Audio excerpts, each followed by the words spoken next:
plus que jamais, la maman a besoin du jeune papa. Et j'allais dire, le conseil que je vais donc donner aux jeunes papas dans cette période, c'est...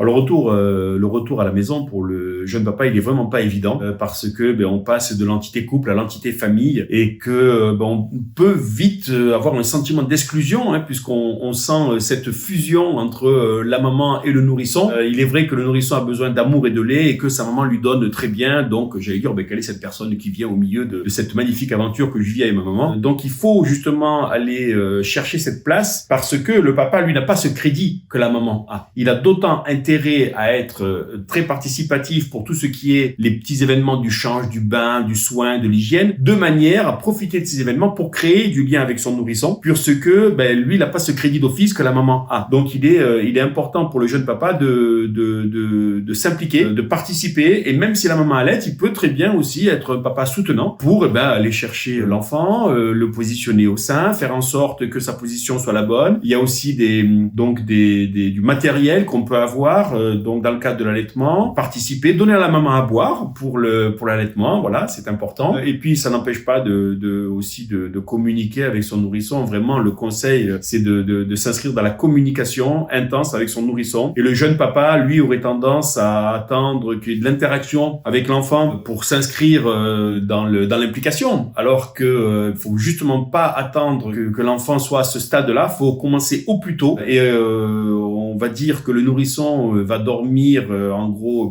18 heures par jour, il va avoir 1h30 de temps d'éveil et si on n'est pas là pendant ce temps d'éveil, en fait il se passera rien. Donc ce qu'il faut faire justement, c'est lui parler même s'il dort et lui dire des bons mots, pas juste des simples je t'aime qui sont déjà bien, mais voilà, je viens de rentrer, je suis là, si tu as besoin de moi tu m'appelles, tu es une belle personne, tu es en sécurité. Voilà, il faut envoyer des bons messages parce que c'est la construction de la matrice et donc voilà le métier de papa entre guillemets en postnatal, il y a vraiment un gros travail à faire. Faut pas croire qu'on est inutile, bien au contraire. Cette implication en fait va déterminer la suite des événements puisque ça va participer à la dynamique de la vie de famille et la vie de famille en l'occurrence c'est une triade et donc s'il en manque un, on n'est plus dans cette triade là. Je prends souvent l'exemple d'une table à 3 pieds auquel on enlèverait un pied, par essence elle tombera, ça ne tiendra pas. C'est la même chose. Donc on va forcément avoir besoin du papa plus tard. Donc autant commencer au plus tôt pour que cette table soit solide sur ses 3 pieds au plus tôt. Voilà, c'est ça l'idée de la préparation de l'intérêt des futurs papas à s'impliquer au plus tôt dans cette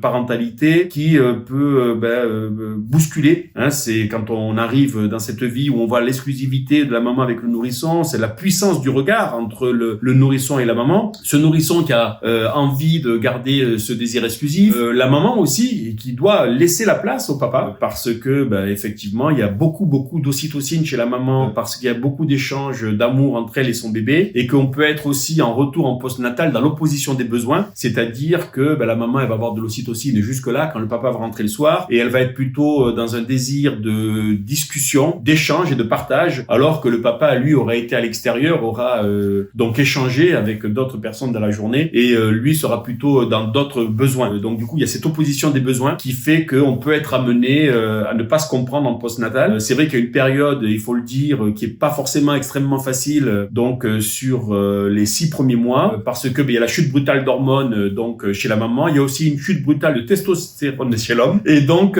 du coup il y a moins de désir et de ce fait ça participe pas effectivement à l'effervescence du nouveau couple, on va dire. Donc voilà, ça c'est vraiment important de l'avoir en tête et de se dire qu'il y a peut-être une période en postnatal qui est pas si évidente que ça, mais il faut passer ce cap-là. Voilà, c'est pas la fin du monde, c'est juste un moment où plus que jamais la maman a besoin du jeune papa et j'allais dire le conseil que je vais donc donner aux jeunes papas dans cette période, c'est de s'occuper plus de la maman en postnatal que pendant la grossesse encore. Voilà.